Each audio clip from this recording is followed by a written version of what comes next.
Les indices du mois de juin, entre beau et variable, légère baisse du chômage, mais le commerce extérieur toujours en difficulté, malgré un ralentissement du déficit. Valéry Giscard d'Estaing sur l'affaire de l'ordonnance, cette forme de cohabitation n'est pas bonne, l'ancien président qui critique l'attitude de François Mitterrand. Feu vert pour l'opéra de la Bastille, le projet sera mené à son terme, mais avec quelques modifications. Ce jeudi 17 juillet, cela fait 482 jours de détention pour Marcel Carton et pour Marcel Fontaine, 421 jours pour Jean-Paul Kaufmann et Michel Seurat, 131 jours pour Aurel Cornéa et Jean-Louis Normandin et 71 jours pour Camille Sontag. Il y a toujours 7 otages français détenus au Liban. Madame, Monsieur, bonsoir. Que ferait la politique sans la télévision? Voici une semaine que vous pouvez vivre en direct sur vos écrans, sur nos écrans, la cohabitation au jour le jour. Elle est interprétée par ses véritables acteurs. Lundi, François Mitterrand. Hier, Jacques Chirac. Et il y a quelques minutes, l'opposition qui répliquait au Premier ministre dans le cadre de la loi. D'ailleurs, à propos du geste de Monsieur Lajoigny qui s'est bâillonné, vous l'avez vu il y a un instant, sachez que les temps de parole sont établis par la haute autorité en proportion de la représentation des partis politiques à l'Assemblée. Cette précision donnée, et pour conclure au moins provisoirement, il y avait aussi l'intervention tout à l'heure de Valéry Giscard d'Estaing, l'ancien président qui, de sa résidence auvergnate, donnait son avis sur la cohabitation et condamnait le comportement de son successeur. À quoi joue-t-on? Les Français ont voté le 16 mars dernier. Ils ont choisi une nouvelle majorité, surtout pour changer de politique économique. Et aujourd'hui, 17 juillet, 4 mois plus tard, davantage que le fameux délai de 100 jours dont dispose un gouvernement pour réussir, le gouvernement n'a pas encore les moyens d'agir et le président de la République intervient pour retarder l'application des mesures. Ce n'est pas de la bonne cohabitation. Il fallait définir les règles plus clairement et plus tôt. De toute façon, comme je l'avais dit avant les élections, c'est la majorité parlementaire qui aura le dernier mot. Ça confirmera que le président n'a pas le pouvoir de juger l'opportunité du contenu des ordonnances, mais qu'il doit seulement veiller au déroulement régulier de la procédure. Le résultat de cette opération risque d'être un affaiblissement de la fonction présidentielle. Personnellement, je le regrette. Je demande au gouvernement d'agir vite et clairement, qu'il dépose son projet de loi et qu'il demande l'urgence. Oui, alors le ton, le fond, tout y est. Paul Amar, évidemment, le président n'a pas résisté, l'ancien président n'a pas résisté à la tentation d'entrer dès maintenant dans la bataille. C'est vrai, depuis le début de la semaine, seuls 2 hommes occupaient la scène, François Mitterrand et Jacques Chirac, normal. Ils ont les premiers rôles et entendent les garder jusqu'en 88. Mais la concurrence est rude, d'autres acteurs tiennent à figurer sur l'affiche. Pas tous pour l'instant. Raymond Barre préfère encore rester dans les coulisses. Valéry Giscard d'Estaing, en revanche, a décidé d'apparaître à la télé et de donner son avis sur le dernier épisode. Un avis sévère à l'égard de François Mitterrand, vous l'avez entendu, et amical à l'égard de Jacques Chirac. Il l'encourage même à persévérer et à appliquer au plus vite sa politique économique. Mais il n'est pas sûr que cet encouragement, ou plutôt que la déclaration de l'ancien président, satisfasse totalement le Premier ministre. Que dit Valéry Giscard d'Estaing? Le gouvernement n'a pas encore les moyens d'agir, ce n'est pas de la bonne cohabitation. Il rejette bien sûr la responsabilité de cette situation sur le seul président de la République, mais du coup. Il accrédite l'idée que le non-respect des règles aboutit à une paralysie de l'action gouvernementale. En un mot, que la cohabitation, ça ne marche pas, et que ça ne marchera pas, là c'est implicite, si d'autres conflits devaient se produire. Cette idée-là peut troubler les Français jusqu'à présent favorables à la coexistence. Changeront-ils d'avis pour autant? Eh bien, ce sont François Mitterrand et Jacques Chirac qui détiennent la réponse. Tout dépendra de leur capacité à maîtriser, à surmonter le désaccord de cette semaine et à prouver qu'ils peuvent vivre ensemble malgré les accros, imprévus ou programmés. Oui, suite du feuilleton télévisé politique, donc lundi, avec un débat que vous animerez avec Pierre-Luc Séguillon de TF1. Les indices économiques du mois de juin étaient attendus avec intérêt. Ils ont été publiés tout à l'heure et on y trouve du bon et du moins bon. Le meilleur, c'est l'évolution favorable de l'emploi et le moins bon, bien, c'est le résultat du commerce extérieur le mois passé. Nous garderons le meilleur pour la fin, en commençant donc par le commerce extérieur. Le déficit s'est bien ralenti le mois dernier en passant de 2,1 milliards de francs en mai à seulement 1,26 milliard en juin. Vous voyez la différence sur cette courbe. Pourtant, dès qu'on décortique ce chiffre, on est obligé de remarquer que la différence tient à la baisse du pétrole et non pas au renouveau de nos exportations. Le détail avec Geneviève Moll. 1,3 milliard de déficit en juin, 7 milliards pour le premier semestre 86. On est loin des 20 milliards d'excédents escomptés par le gouvernement pour cette année. Cela serait pire encore si la facture pétrolière n'avait pas chuté de 63% au cours de ce premier semestre.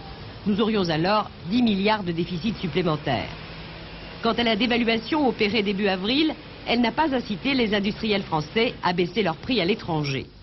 Alors, si nous sommes toujours compétitifs en matière agroalimentaire, nous ne le sommes plus sur le plan industriel. L'excédent en la matière était de 47,7 milliards durant le premier semestre 85. Il n'est plus que de 22 milliards pour les 6 premiers mois de 86. Certes, avec la crise pétrolière, la France a perdu une partie de ses clients traditionnels au Moyen-Orient et dans le tiers-monde. Mais elle a aussi perdu des marchés en Europe, parce que ces produits sont trop chers, qu'ils ont des problèmes de qualité, qu'ils sont mal adaptés à la demande et que le service après-vente est mal assuré. Mais surtout parce que, apparemment, les Français ne savent pas vendre. Et c'est peut-être là la principale raison de notre déficit. Un commerce extérieur en demi-teinte, donc plutôt mauvais, mais un chômage à la baisse avec moins 0,3% au mois de juin. C'est un indice encourageant, Gérard Leclerc, mais est-ce que c'est pour autant du solide? Mais incontestablement, il y a un léger frémissement avec la baisse du pétrole. L'activité économique redémarre doucement. Et depuis 6 mois, les effectifs salariés ont cessé de diminuer. Juin confirme, avec une reprise des embauches et une augmentation des jeunes entrant en stage de formation. Le ministre Philippe Séguin peut encore se féliciter des 60 000 entreprises qui se disent prêtes à embaucher un jeune pour bénéficier de l'exonération des charges décidée hier. Malheureusement, d'autres signes témoignent de la profondeur du mal et des risques de rechute. Le chômage dure de plus en plus longtemps, près d'une année en moyenne, et il laisse 1 million de personnes sans ressources. Des licenciements sont attendus dans les chantiers navals et dans de nombreuses PME où les chefs d'entreprise pourraient bien profiter du vide juridique laissé par la suppression de l'autorisation de licenciement. Alors le gouvernement prépare bien de nouveaux remèdes comme une relance des TUC ou des stages pour les chômeurs longue durée, mais personne n'attend de miracle. La France reste malade du chômage et d'ici la fin de l'année, on ne peut guère espérer mieux que stabiliser la fièvre. 3 jours après le 14 juillet, on reconstruit finalement la Bastille. Nini Pot-de-Chien aura son opéra. François Léotard vient de donner le feu vert. Le projet sera donc mené à son terme, même si quelques bémols se sont glissés dans la partition. Jean Pézieux. Il se fera à la Bastille l'opéra du XXIe siècle, même si l'ouverture n'aura pas lieu comme prévu le 14 juillet 89.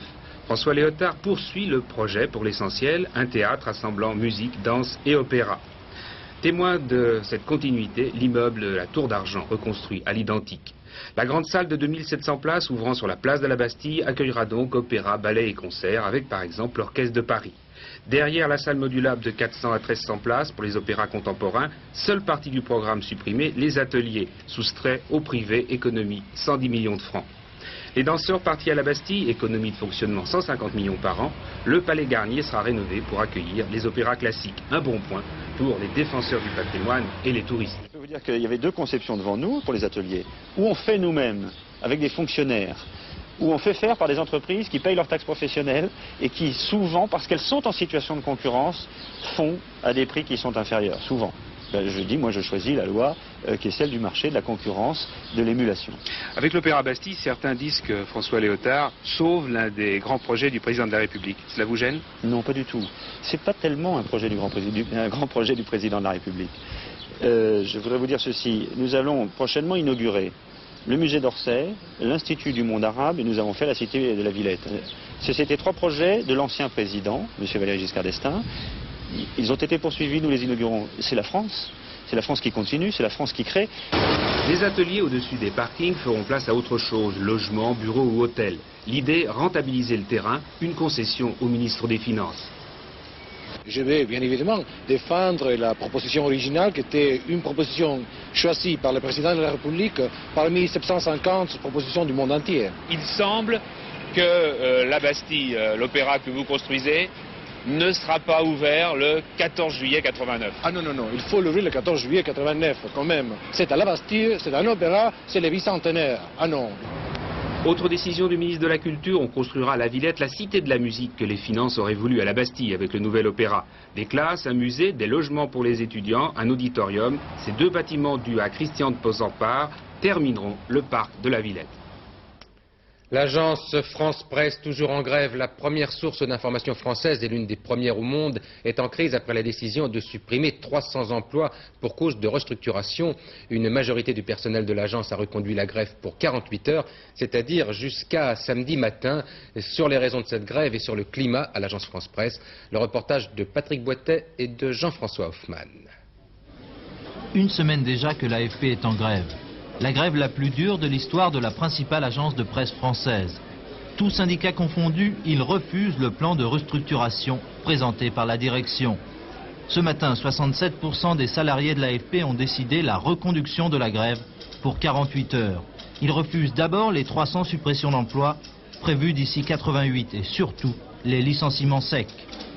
Depuis le début de la grève, les organisations syndicales ont accepté beaucoup de choses et en tout cas n'ont posé qu'un seul préalable pour pouvoir discuter de tout le reste. C'est un moratoire sur les licenciements secs pendant une année.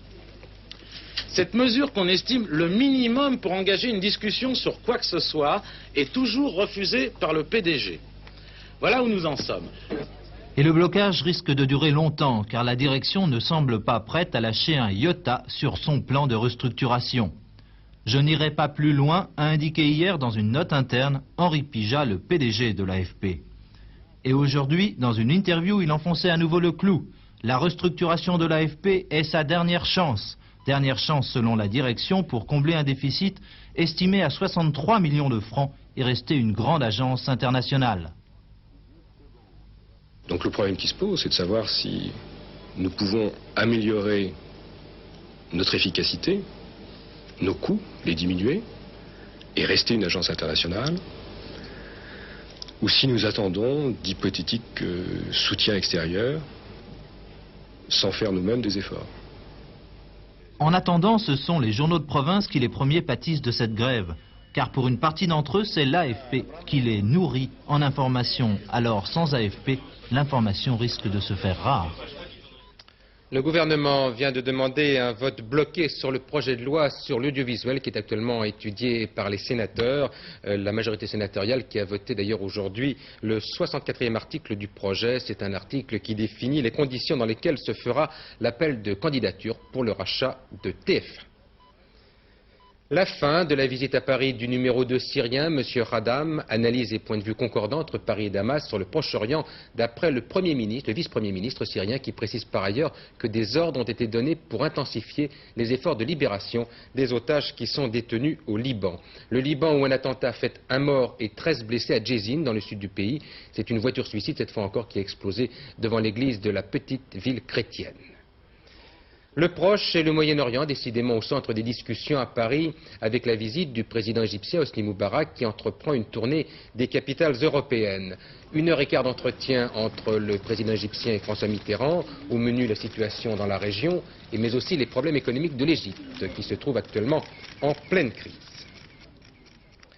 En Bolivie, l'armée américaine à l'assaut des trafiquants de drogue, une immense opération concertée entre Washington et La Paz. C'est le seul moyen trouvé pour faire échec aux trafiquants qui exportent justement en direction principalement des États-Unis. C'est aussi la première fois que les boys américains sont ainsi engagés à l'extérieur du pays pour une opération anti-drogue. Jean-Marc Ilouz. Avions cargo géants, élévateurs mobiles, hélicoptères de combat, toute la panoplie de l'armée américaine, non pas aux frontières du Nicaragua, mais dans les jungles de Bolivie. Il ne s'agit pourtant ni de manœuvres militaires, ni d'action anti-guérilla, mais d'une opération anti-drogue menée en amont, c'est-à-dire chez le producteur. 1/4 à 1/3 de la cocaïne vendue dans le monde est cultivée en Bolivie, pays pauvre parmi les pauvres, et dont le gouvernement s'est engagé à détruire les plantations de coca sous peine de se voir retirer la moitié de l'aide américaine. Il a donc demandé et obtenu ce premier coup de pouce logistique de l'armée des États-Unis à ce que Ronald Reagan appelle la défense nationale contre la drogue. Aux côtés donc de l'armée bolivienne, une opération de police qui n'enchante pas les responsables du Pentagone, mais qui comporte tout ce qu'il faut de spectacle pour impressionner les lecteurs américains, à défaut de coincer les cadres de la drogue, trop bien introduits dans les rouages de l'armée et de l'État, pour être véritablement surpris, surtout s'ils ont lu les journaux du matin. Énorme opération antidrogue en préparation. Techniquement, Américains et Boliviens espèrent détruire les infrastructures de la drogue, mais il leur sera bien plus difficile de convaincre une paysannerie misérable de renoncer à son principal gagne-pain.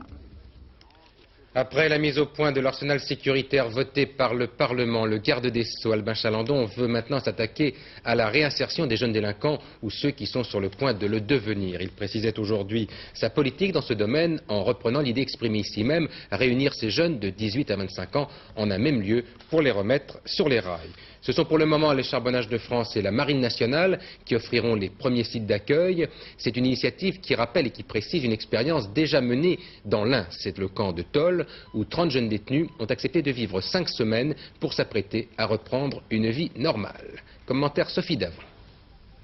Ils purgeaient leur peine à l'ombre, l'administration pénitentiaire a décidé de les mettre au vert.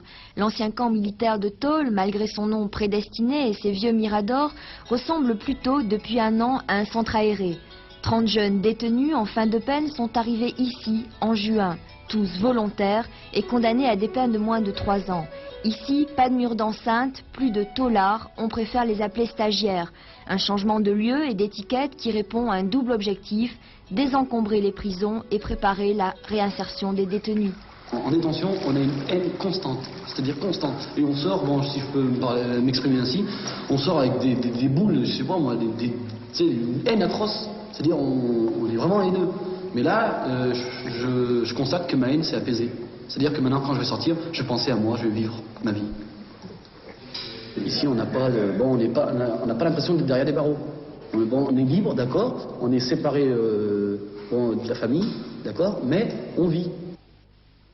Des activités proches de celles qui les attendent à la sortie. Le choc de la libération ne sera pas aussi important que pour ceux qui sont libérés directement d'un établissement pénitentiaire. C'est un petit peu comme une question de décompression. Dans le village voisin, on observe de loin la nouveauté de l'expérience, sans pour autant renoncer aux anciennes réticences. On n'a pas se plaindre, hein. Mais enfin, on a moins mieux que ça ailleurs quand même. Ils font du canoë. On ne sait pas si c'est des prisonniers ou si c'est des gardiens ou s'ils sont les deux. Alors ils ont qu'à les différencier comme il faut. À Tôle, les détenus stagiaires et leurs moniteurs gardiens sont conscients d'être au cœur d'un enjeu, la recherche d'une solution de rechange à l'emprisonnement des jeunes délinquants, un avant-goût du projet d'Albin Chalandon. Une inquiétude pourtant, les 13 hectares de terrain pourraient bien inciter la chancellerie à augmenter les effectifs, ce qui compromettrait la réussite d'une telle tentative. Une nouvelle inculpation dans l'assassinat du juge Michel en 1981, c'était à Marseille. C'est l'épouse de l'un des commanditaires du meurtre qui vient d'être inculpée par le juge François Badi. Dis-moi combien de médicaments tu prends, je te dirai qui tu es. C'est le constat bien intéressant d'une récente enquête de l'INSEE sur la consommation des médicaments en France. Un document à lire attentivement alors que l'on parle des problèmes de la sécurité sociale. C'est l'occasion aussi de couper la tête à quelques idées reçues. Ève Mettet. Plus on est riche et plus on se soigne. Selon l'enquête de l'INSEE, les cadres supérieurs vont plus souvent voir le médecin que les ouvriers. Ils préfèrent les spécialistes aux généralistes, ils fréquentent bien plus assidûment les fauteuils de dentistes et sont les plus forts acheteurs de médicaments sans ordonnance. Ne vous y trompez pas, ils ne sont pas plus malades pour autant. Au contraire, l'espérance de vie des Français diminue en même temps que leurs revenus. Et les séjours des ouvriers à l'hôpital sont 1,5 fois plus fréquents que ceux des catégories aisées. Explication, un comportement radicalement opposé devant la médecine. Les ouvriers consultent en dernier recours, contraints et forcés, les cadres parfois lorsqu'ils craignent seulement d'être malades. Question de moyens, pas seulement, selon les experts. Il faut d'abord penser aux disparités d'ordre socio-culturel, aux différences d'approche de la santé et du monde médical. Les cadres sont plus portés à se préoccuper de leur santé. On le voit parce qu'ils ont notamment plus de pratiques de prévention dans leur consommation médicale et ils se projettent plus dans l'avenir, donc aussi ils projettent plus leur propre état de santé dans l'avenir, ils s'en préoccupent plus. Autre éclairage de l'enquête, la consommation médicale de la population immigrée en France. Les Maghrébins vont plus souvent à l'hôpital, surtout parce que leurs emplois les exposent davantage aux accidents du travail et aux maladies professionnelles. En revanche, en médecine de ville, ils dépensent pour se soigner 3 fois moins que les Français. Mieux vaut être riche et bien portant que vous connaissez la suite.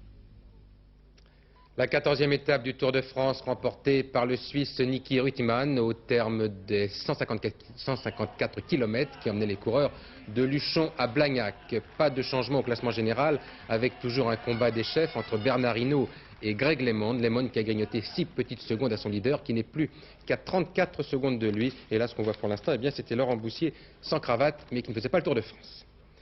Les résultats et les rapports du quartet qui se couraient aujourd'hui, vous allez les voir apparaître sur votre écran. 9, 10, 3 et 6, rapport dans l'ordre pour 5 francs, 28 431 francs 50, et toujours pour 5 francs mais dans un ordre différent, 750 francs tout rond, toujours pour 5 francs.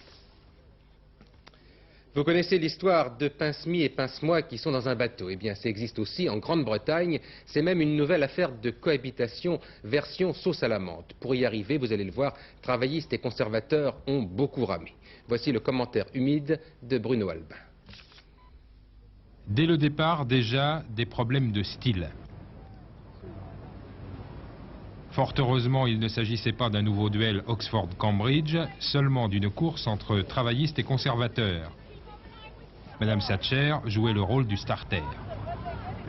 But de l'épreuve, une quête pour la restauration d'une église. Départ donné debout, s'il vous plaît, on n'est pas britannique sans avoir le pied marin, et sous l'œil attentif des juges, les rameurs lancent leurs embarcations, le public se passionne, quand tout à coup, damned, catastrophe, naufrage de l'embarcation travailliste. Premier tombé à l'eau, James Callaghan. Même dans l'opposition, l'ancien Premier ministre n'hésite vraiment pas à se mouiller. Tout aussi rassurant, l'humour anglais n'a pas sombré dans le naufrage. La seule chose qui me gêne, c'est que l'archevêque de Canterbury m'a rencontré avant le départ et qu'il m'a donné sa bénédiction. Et je me demande jusqu'à quel point ces prières sont efficaces. Voilà la météo maintenant avec Laurent Boussier qui a enfilé un maillot jaune histoire d'être dans le coup après le Tour de France. Ah oui, absolument. Et ne faisant pas de politique, je peux vous dire que tout va bien en météo, puisqu'il y aura du soleil pour ceux qui aiment ça, il y aura quelques nuages pour ceux que la chaleur en y pose un petit peu. La photo satellite était très belle. On voyait très bien la photo prise cet après-midi, les nuages qui étaient les barbules de nuages qui étaient un petit peu partout sur la frange. Dû à cette dépression et cette perturbation, ces nuages vont continuer leur route et demain on les retrouvera un petit peu sur le sud-est du pays. Mais rassurez-vous, l'anticyclone est en train de regonfler, donc le beau temps continue quand même. On regarde la carte du temps prévu pour demain.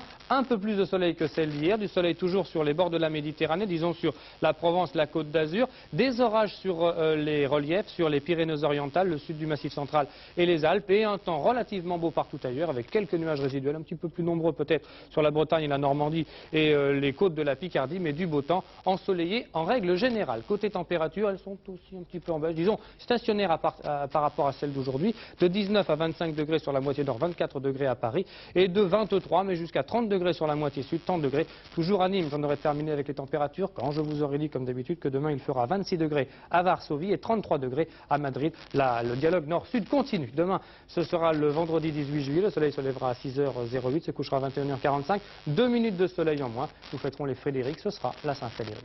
Si j'ai bien compris, ce sont des barbules de beau temps, c'est ça? Dernier journal, Bernard Pradino, ce sera aux environs de 23h20 et puis demain 6h45, premier rendez-vous, c'est comme tous les matins, Télématin. Bonsoir, à demain 20h.